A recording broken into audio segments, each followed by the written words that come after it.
ವಾದಿರಾಜ ವಿಶುದ್ಧವಾಣಿ ವಿಶಿಷ್ಟ ವಿಷ್ಣು ವಿಶೇಷ ಶಂಕರ ವಾಯು ಜಲ ಗಗನ ಅನಲ ಅಣು ಓಂಕಾರ ಬ್ರಹ್ಮಾಂಡ ಆದಿ ಮಧ್ಯ ಅಂತದ ವ್ಯಾಪ್ತಕ್ಕೆ ಸಚ್ಚಿತ್ ಆನಂದ ಆತ್ಮಜ್ಞಾನಕ್ಕೆ ರೂಪು ನೂರರ ಶುದ್ಧ ಚೈತನ್ಯಕ್ಕೆ ನಮೋ ನಮಃ. ಪೂಜ್ಯರಿಗೆ ಪ್ರಣಾಮಗಳು. ರುದ್ರಪಾರಾಯಣವನ್ನು ಮಾಡುವ ಹೆಬ್ಬಯಕೆ ಇದೆ. ಪಾರಾಯಣವನ್ನು ಪ್ರಾರಂಭ ಮಾಡುವ ಮೊದಲು ಕೆಲವು ಸಂದೇಹಗಳಿವೆ, ದಯವಿಟ್ಟು ಪರಿಹರಿಸಿ. ರುದ್ರಪಾರಾಯಣದ ಮೊದಲು ಯಾರನ್ನು ಕುರಿತು ಜಪಿಸಬೇಕು? ನಮ್ಮ ಆಹಾರ ಪದ್ಧತಿಗಳು ಹೇಗಿರಬೇಕು? ರುದ್ರನಿಗೆ ಯಾವ ಫಲವನ್ನು ನೈವೇದ್ಯ ಮಾಡಬೇಕು? ನಮ್ಮ ವಾಕ್ ಮತ್ತು ದೇಹವನ್ನು ಹೇಗೆ ಶುದ್ಧಿಯಲ್ಲಿ ಇಟ್ಟುಕೊಳ್ಳಬೇಕು? ದಿನದ ಯಾವ ಸಮಯದಲ್ಲಿ ಪಾರಾಯಣವನ್ನು ಪ್ರಾರಂಭ ಮಾಡಬೇಕು? ದಯವಿಟ್ಟು ಈ ವಿಚಾರಗಳಿಗೆ ಸಮಾಧಾನವನ್ನು ತಿಳಿಸಿ. ಇಂತಿ ಚಿರಂಜೀವಿ ಶರ್ಮಾ, ಮಂಡ್ಯದಿಂದ. ಚಿರಂಜೀವಿ ಶರ್ಮಾ, ನಮಸ್ಕಾರ.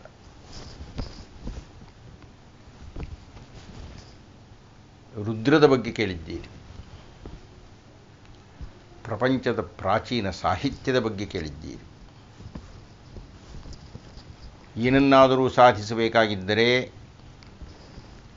ಯಾರನ್ನು ಆಶ್ರಯಿಸಿದರೆ, ಯಾರನ್ನು ಪ್ರಾರ್ಥಿಸಿದರೆ, ಯಾರನ್ನು ಬೇಡಿದರೆ ಅತ್ಯಂತ ಸುಲಭವಾಗಿ ಶೀಘ್ರವಾಗಿ ವರ ನೀಡಬಲ್ಲಂತಹ ರುದ್ರನನ್ನು ಕುರಿತು ಮಾತನಾಡ್ತಾ ಇದ್ದೀನಿ. ಋತಂ ದ್ರಾವಯತಿ, ಸುಮಾರು 8-10 ಅರ್ಥಗಳನ್ನು ಹೇಳಿದ್ದಾರೆ ನಮ್ಮ ವೇದಾಂತಿಗಳು, ಶಾಸ್ತ್ರಕಾರರು. ಋತಂ ಅಂದರೆ ನಮಗಿರತಕ್ಕಂಥ ಕಷ್ಟ, ನಮಗಿರತಕ್ಕಂಥ ದುಃಖ, ನಮಗಿರತಕ್ಕಂಥ ನೋವು.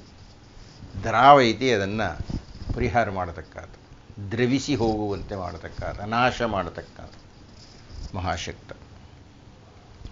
ರುದ್ರ ಅಂದರೆ ನಮಗಿರತಕ್ಕಂಥ ಸಮಸ್ಯೆಗಳನ್ನು ಪರಿಹಾರ ಮಾಡಬಲ್ಲಾತ. ಅಂತಹ ರುದ್ರನನ್ನು ಕುರಿತು ನೀವು ಪಾರಾಯಣ ಮಾಡಬೇಕು ಅಂತ ಇದೆ. ವಿದ್ಯಾಸು ಶ್ರುತಿರುತ್ಕೃಷ್ಟ ರುದ್ರೈಕಾದಶಿನೀ ಶ್ರುತೌ ತತ್ರ ಪಂಚಾಕ್ಷರೀ ತಸ್ಯಾಂ ಶಿವ ಇತ್ಯಕ್ಷರದ್ವಯಂ ಅನ್ನುವುದು ಒಂದು ಪ್ರಶಸ್ತಿ. ವಿದ್ಯಾಸು ಶ್ರುತಿರುತ್ಕೃಷ್ಟ, ಬೇಕಾದಷ್ಟು ವಿದ್ಯೆಗಳಿದೆ ರೀ. ಅದು ಸಾಹಿತ್ಯ ಇರ್ಬೋದು, ಸಂಗೀತ ಇರ್ಬೋದು, ಕಲೆ ಇರಬಹುದು, ನಾಟಕ ಇರಬಹುದು, ರಸಾಯನಶಾಸ್ತ್ರ ಇರಬಹುದು, ಜೀವಶಾಸ್ತ್ರ ಇರಬಹುದು, ಗಣಿತಶಾಸ್ತ್ರ ಇರಬಹುದು, ಬೇಕಾದಷ್ಟು ವಿದ್ಯೆಗಳಿವೆ. ಆ ವಿದ್ಯೆಗಳಲ್ಲೆಲ್ಲ ಅತ್ಯಂತ ಉತ್ಕೃಷ್ಟವಾದ ವಿದ್ಯೆ ಅಂದರೆ ಶ್ರುತಿ, ವೇದಗಳು. 4 ವೇದಗಳು ಅಂತ ನಾವು ಪಟ್ಟಿ ಮಾಡಿದ್ದೇವೆ. ಸಾವಿರಾರು ಮಂತ್ರಗಳು ಅದರಲ್ಲಿ ಇವೆ. ಆ 4 ವೇದಗಳಲ್ಲಿ ರುದ್ರೈಕಾದಶಿನಿ ಶ್ರುತೌ, 4 ವೇದಗಳಲ್ಲಿ ರುದ್ರೈಕಾದಶಿನಿ, ಏಕಾದಶ ಅಂದರೆ 11 ಅನುವಾಕಗಳನ್ನು ಹೊಂದಿರತಕ್ಕಂಥ ರುದ್ರ ವೇದಗಳಲ್ಲಿ ಬಹಳ ಶ್ರೇಷ್ಠ. ಋಗ್ಯಜುಸ್ಸಾಮ ಅಥರ್ವಣಗಳಲ್ಲಿ ಯಜುರ್ವೇದದಲ್ಲಿ ಬರತಕ್ಕಂತಹ ರುದ್ರ ವೇದ ರಾಶಿಯಲ್ಲಿಯೇ ಬಹಳ ಶ್ರೇಷ್ಠ. ಇಷ್ಟು ಸಹಸ್ರ ವರ್ಷಗಳಾದರೂ ಇಲ್ಲೂ ರುದ್ರ, ಶತರುದ್ರೀಯ, ಮಹಾರುದ್ರ, ಅತಿರುದ್ರ ಇವೆಲ್ಲ ನಡೀತಾನೇ ಇರುತ್ತೆ ಆಗಾಗ. ನಮ್ಮ ಭಾರತದಲ್ಲಿ ಯಾವುದಾದರೂ ಒಂದು ದೈವದ ಬಗ್ಗೆ ಅಷ್ಟೊಂದು ವಿಪುಲ ಸಾಹಿತ್ಯವನ್ನು ಸಾವಿರಾರು ಮಂದಿ ಸೇರಿಕೊಂಡು ಸಹಸ್ರ ಬಾರಿ ಹೇಳ್ತಾರೆ ಅಂದರೆ, ಪಾರಾಯಣ ಮಾಡ್ತಾರೆ ಅಂದರೆ ಅದು ಕೇವಲ ರುದ್ರಪಾರಾಯಣ ಐಹಿಕಾಮುಷ್ಮಿಕಗಳಿಗೂ ಅಂದರೆ ಇಹ ಅಂದರೆ ಇಲ್ಲಿ ಈ ಬದುಕಿನಲ್ಲಿ ಬೇಕಿರತಕ್ಕಂಥದ್ದಕ್ಕೂ ಹಾಗೂ ಆಮುಷ್ಮಿಕ ಅಂದರೆ ನಾವು ಸತ್ತ ನಂತರ ಆ ಮುಂದಿನ ಪ್ರಯಾಣದಲ್ಲಿಯೂ ನಮಗೆ ಸುಖವನ್ನು ಕೊಡತಕ್ಕಂಥ ಮೋಕ್ಷವನ್ನು ನೀಡತಕ್ಕಂಥ ಒಂದು ಶಾಸ್ತ್ರ ರುದ್ರೈಕಾದಶಿನಿ. ಹೀಗಾಗಿ ವಿದ್ಯೆಗಳಲ್ಲೆಲ್ಲ ವೇದ ಬಹಳ ಪ್ರಧಾನವಾದದ್ದು. ವೇದಗಳಲ್ಲೆಲ್ಲ ಈ ರುದ್ರೈಕಾದಶಿನಿ ಬಹಳ ಶ್ರೇಷ್ಠವಾದದ್ದು. ತತ್ರ ಪಂಚಾಕ್ಷರೀ ತಸ್ಯ, ಈ ರುದ್ರದಲ್ಲಿ ಸುಮಾರು 165 ಮಂತ್ರಗಳಿದೆ. ಇದರಲ್ಲಿ ಕೆಲವರು ಆ ಪಾದಭೇದದಿಂದ ಅಥವಾ ಸಂಗ್ರಹ ಮಾಡುವುದರಿಂದಾಗಿ ಬೇರೆ ಬೇರೆ ಸಂಖ್ಯೆಗಳು ಬರುತ್ತೆ. ಒಂದು ಅರ್ಥದಲ್ಲಿ ಅದಕ್ಕೆ 165 ಮಂತ್ರಗಳು. ಅದರಲ್ಲಿ 8ನೆಯ ಅನುವಾಕದಲ್ಲಿ ಬರತಕ್ಕಂಥ 11ನೆಯ ಮಂತ್ರದಲ್ಲಿ ಓಂ ನಮಃ ಶಿವಾಯ ಅಂತ ಇದೆ ಪಂಚಾಕ್ಷರಿ ಮಂತ್ರ. ತತ್ರ ಪಂಚಾಕ್ಷರಿ.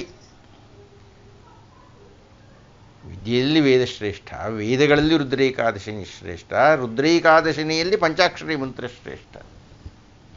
ಶಿವೈತ್ಯಕ್ಷರದ್ವಯಂ ತಸ್ಯ, ಆ ಪಂಚಾಕ್ಷರಿಯಲ್ಲಿ ನಮಃ ಶಿವಾಯ ಅನ್ನೋದ್ರೊಳಗೆ ಶಿವ ಅನ್ನತಕ್ಕಂಥ ಪದ ಅದು ಮಹಾಶ್ರೇಷ್ಠ. ಅನ್ನತಕ್ಕಂಥದ್ದು ರುದ್ರದ ಹೆಗ್ಗಳಿಕೆ. ಇಂತಹ ರುದ್ರವನ್ನು ನೀವು ಪಾರಾಯಣ ಮಾಡಬೇಕು ಅಂತ ಇದ್ದೀರಿ. ಪಾರಾಯಣ ಮಾಡಬೇಕಾಗಿದ್ದರೆ ಸಿದ್ಧತೆಗಾಗಿ ಕೇಳ್ತಾ ಇದ್ದೀರಿ. ಯಾವ ಸಿದ್ಧತೆಗಳನ್ನು ನಾನು ಮಾಡಿಕೊಳ್ಳಬೇಕು? ಮೊದಲನೇದಾಗಿ ಶುದ್ಧಿ. ವಾಕ್ಶುದ್ಧಿ ಹೇಗಿರಬೇಕು, ದೈಹಿಕ ಶುದ್ಧಿ ಹೇಗಿರಬೇಕು, ಅದನ್ನು ನಾನು ಪ್ರತ್ಯೇಕವಾಗಿ ಹೇಳಬೇಕಾಗಿಲ್ಲಪ್ಪ. ಸಾಮಾನ್ಯವಾಗಿ ಯಾವುದೇ ದೇವರ ಪೂಜೆಯನ್ನು ಮಾಡಬೇಕಾಗಿದ್ದರೂ ಸ್ನಾನ ಇತ್ಯಾದಿಗಳನ್ನು ಮಾಡಬೇಕು. ಭಾಷಾಶುದ್ಧಿ ಅಂತ ಹೇಳಿದರೆ ಕಾಗುಣಿತದಲ್ಲಿ ದೋಷ ಇರಬಾರದು. ರುದ್ರಪಾರಾಯಣವನ್ನು ಮಾಡಿದಾಗ ಗಡಗಡಗಡ ಓಡಬಾರದು. ಅಧೃತ ಪದಂ ಅಂತ ಧ್ಯಾನ ಶ್ಲೋಕದಲ್ಲಿ ಹೇಳ್ತಾರೆ. ನಾನು ಅದನ್ನು ಹೇಳ್ತೀನಿ ಆಮೇಲೆ. ನಿಧಾನವಾಗಿ ಹೇಳಬೇಕು ರುದ್ರವನ್ನು. ಯಾಕೆ ಅಂದರೆ ಆ ದೇವ ಭಾಷೆ ನಮ್ಮ ಈಗಿನ ಸಂಸ್ಕೃತ ಭಾಷೆ ಅಲ್ಲ. ಹೀಗಾಗಿ ಅಲ್ಲಿ ಉಪಯೋಗಿಸ್ತಕ್ಕಂಥ ಪದಗಳು ನಮಗೆ ಅರ್ಥವಾಗುವುದು ಬಹಳ ಕಷ್ಟ.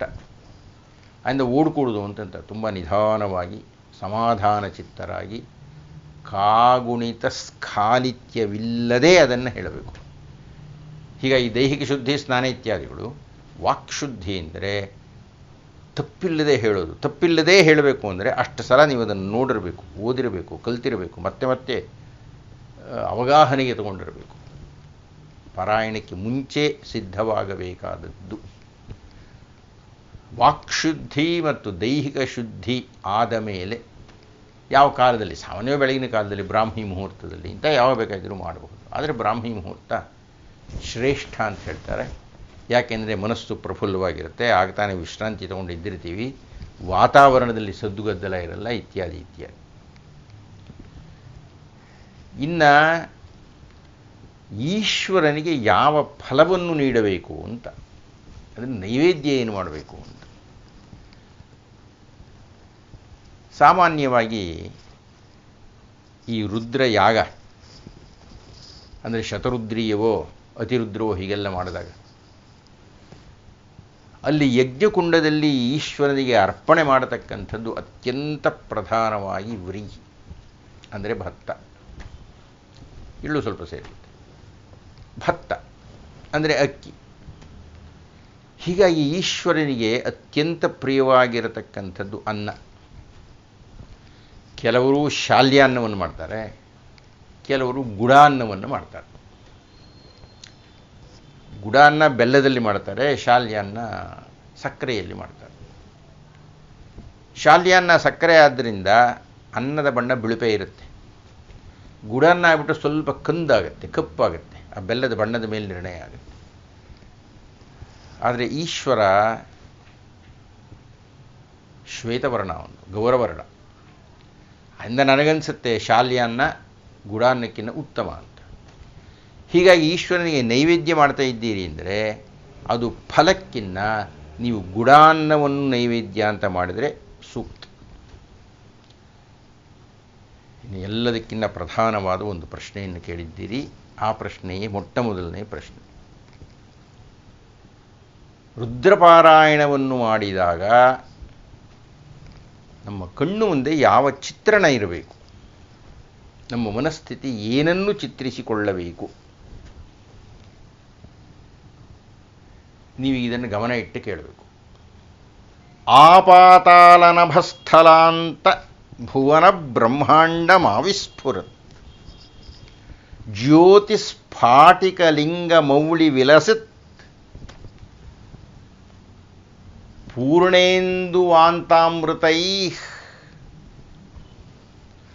ಆಸ್ತೋಕಾಪ್ಲುತಮೇಕಮೀಶಮನಿಶಂ ರುದ್ರಾನುವಾಕಾಂಜಪನ್ ಧ್ಯಾಯೇತ್ ಈಪ್ಸಿತ ಸಿದ್ಧಯೇದೃತಪದಂ. ಏದೃತಪದಂ ಅಂದರೆ ಅದೃತಪದಂ. ವಿಪ್ರಾಭಿಷಿಂಚೇತ್ ಶಿವಂ. ಈ ಧ್ಯಾನ ಶ್ಲೋಕವನ್ನು ನಾವು ಬಹಳ ಗಮನ ಇಟ್ಟು ನೋಡಬೇಕು. ಆಪಾತಾಲನಭಸ್ಥಲಾಂತ ಭುವನ ಬ್ರಹ್ಮಾಂಡಮಾವಿಸ್ಫುರತ್ ಜ್ಯೋತಿಸ್ಫಾಟಿಕಲಿಂಗ ಮೌಳಿ ವಿಲಸತ್ ಪೂರ್ಣೇಂದುಮಂತಾಮೃತೈ. ಇದು ಬಹಳ ಕೀಲಕವಾಗಿರತಕ್ಕಂಥ ಪ್ರಾರಂಭದ 2 ಸಾಲುಗಳು. ಬ್ರಹ್ಮ ಹಾಗೂ ವಿಷ್ಣುಗಳ ಮಧ್ಯೆ ಘರ್ಷಣೆಯಾದಾಗ, ತಮ್ಮಲ್ಲಿ ಯಾರು ದೊಡ್ಡವರು ಅನ್ನತಕ್ಕಂಥ ಚರ್ಚೆ ನಡೆದಾಗ, ಅವರಿಬ್ಬರ ಮಧ್ಯದಲ್ಲಿ ಒಂದು ಪ್ರಕಾಶ ಸ್ತಂಭ ಸೃಷ್ಟಿಯಾಯಿತಂತೆ. ಆ ಜ್ಯೋತಿ ಸ್ವರೂಪವಾಗಿರತಕ್ಕಂತಹ ಕಂಬ ಅದು ಹೇಗಿದೆಯೇ ಅಂದರೆ ಆಪಾತಾಲನಭಸ್ಥಲಾಂತ, ಪಾತಾಳದಿಂದ ಹಿಡಿದು ನಭಸ್ಥಲ, ಬರೀ ಆಕಾಶ ಅಲ್ಲ, ಅದಕ್ಕೂ ಮೇಲೆ ನಕ್ಷತ್ರಗಳನ್ನು ದಾಟಿ ಆ ಬ್ರಹ್ಮಾಂಡವನ್ನು ಮೀರಿ ಆ ಸ್ತಂಭ ನಿಂತುಕೊಳ್ತಂತೆ. ಜ್ಯೋತಿಸ್ಫಾಟಿಕಲಿಂಗ ಮೌಳಿ ವಿಲಸತ್. ಈ ರೀತಿಯಾಗಿ ನಿಂತಿರತಕ್ಕಂತಹ ಜ್ಯೋತಿಸ್ವರೂಪದ ಸ್ತಂಭದ ಮೌಳಿಯಲ್ಲಿ ತಲೆಯ ಮೇಲೆ ಪೂರ್ಣೇಂದುವಂತಾಮೃತೈ, ಪೂರ್ಣ ಚಂದ್ರ ತನ್ನ ಅಮೃತದ ಮಳೆಯನ್ನು ಕರೀತಾ ಇದ್ದಾನಂತೆ. ನಾವು ದೇವಸ್ಥಾನಗಳಲ್ಲಿ ಈಶ್ವರನಿಗೆ ಅಭಿಷೇಕ ಮಾಡ್ತೀವಲ್ಲ, ಅದರ ಅರ್ಥ ಇದೇನೆ. ಆ ಜ್ಯೋತಿರ್ಲಿಂಗ ಉದ್ಭವವಾದ ಸಂದರ್ಭದಲ್ಲಿ ಚಂದ್ರನಿಂದ ಅಮೃತ ಧಾರೆ ಎರೆದು ಆ ಜ್ಯೋತಿಸ್ತಂಭವನ್ನು ತೊಯ್ಯಿಸಿದಂತೆ ನಾವು ಇಲ್ಲಿ ನೀರಿನಿಂದ ಅಭಿಷೇಕ ಮಾಡ್ತೀವಿ. ಅದರ ಮೂಲ ಅದು. ನೀವು ಆಸ್ತೋಕಾಪ್ಲುತಮೀಶಮನಿಶಂ ರುದ್ರಾನುವಾಕಾಂಜಪನ್. ನೀವು ನಿಮ್ಮ ಕಣ್ಣು ಮುಚ್ಚಿಕೊಂಡು ಈ ಸ್ತಂಭ, ಜ್ಯೋತಿಸ್ತಂಭ, ಆ ಚಂದ್ರ ಸುರಿತಾ ಇರತಕ್ಕಂಥ ಅಮೃತದ ಮಳೆ, ಇವುಗಳನ್ನು ರುದ್ರಾನುವಾಕವನ್ನು ಜಪ ಮಾಡುತ್ತಾ ನಿಮ್ಮ ತಲೆಯಲ್ಲಿ ಧಾರಣ ಮಾಡಬೇಕು ಅಂತ ರುದ್ರವನ್ನು ಆರಂಭ ಮಾಡುವುದಕ್ಕೆ ಮುನ್ನ ಅಂಗನ್ಯಾಸ ಕರನ್ಯಾಸ ಮಾಡ್ತೀರಲ್ಲ, ಆ ಅಂಗನ್ಯಾಸ ಕರನ್ಯಾಸವನ್ನು ಮಾಡಿದ ಮೇಲೆ ಹೇಳಿತಕ್ಕಂಥ ಧ್ಯಾನ ಶ್ಲೋಕ ಇದೆ. ಈ ಧ್ಯಾನ ಶ್ಲೋಕದಲ್ಲಿ ಅದರ ಚಿತ್ರಣವನ್ನು ಕೊಟ್ಟಿದ್ದಾರೆ. ಆದ್ದರಿಂದ ಚಿರಂಜೀವಿ ಶರ್ಮ, ನೀವು ರುದ್ರಪಾರಾಯಣವನ್ನು ಮಾಡಬೇಕಾಗಿದ್ದರೆ ನಿಮ್ಮ ಕಣ್ಣು ಮುಂದೆ ಇರಬೇಕಾಗಿರತಕ್ಕಂಥ ಚಿತ್ರಣ ಯಾವುದಪ್ಪ ಅಂದರೆ ಇಂತಹ ಪ್ರಕಾಶ ಸ್ತಂಭ, ಆ ಸ್ತಂಭದ ತಲೆಯ ಮೇಲೆ ಪೂರ್ಣಚಂದ್ರ, ಆ ಪೂರ್ಣಚಂದ್ರನಿಂದ ಕೆಳಕ್ಕೆ ಇಳಿದು ಬರ್ತಾ ಇರತಕ್ಕಂತಹ ಅಮೃತದ ಧಾರೆ. ಬಹುಶಃ ಸಾಕು ಅಂತ ಕಾಣುತ್ತೆ. ನಮಸ್ಕಾರ. ನಮಸ್ತೆ ಗುರೂಜಿ, ನಾನು ಸೀತಾರಾಮ್ ಮೇಸ್ತಾ ಅಂತ. ನನ್ನ ಪ್ರಶ್ನೆ ಬಂದ್ಬಿಟ್ಟು, ನನ್ನ 2 ಪ್ರಶ್ನೆ ಇದೆ. ಒಂದು ಮೊದಲನೇ ಪ್ರಶ್ನೆ, ಸರ್ವಮಂಗಳ ಮಾಂಗಲ್ಯಲ್ಲಿ ಮಂಗಳ ಮತ್ತು ಮಾಂಗಲ್ಯ ಅರ್ಥ ಏನು? ಅಂದರೆ ಮಂಗಳ ಅಂದರೆ ಶುಭ ಅಂತ, ಮಾಂಗಲ್ಯ ಅಂದರೆ ತಾಳಿ ಅಂತನ ಅರ್ಥ ಅದು, ಅಥವಾ ಶಾಸ್ತ್ರದ ಪ್ರಕಾರದ ಅದೇನು ಅರ್ಥ ಸ್ವಲ್ಪ ತಿಳಿಸ್ಕೊಡಿ. ಮತ್ತು 2ನೇ ಪ್ರಶ್ನೆ ಏನಂದರೆ, ಯಾರಿಗೆ ಗುರು ಇಲ್ಲ ನೋಡು, ಅವರು ಹೇಗೆ ಮಂತ್ರೋಪದೇಶವನ್ನು ಶಾಸ್ತ್ರೋಕ್ತವಾಗಿ ಪಡಿಬೇಕಾಗುತ್ತೆ? ದಯವಿಟ್ಟು ತಿಳಿಸಿಕೊಡಿ. ಧನ್ಯವಾದ.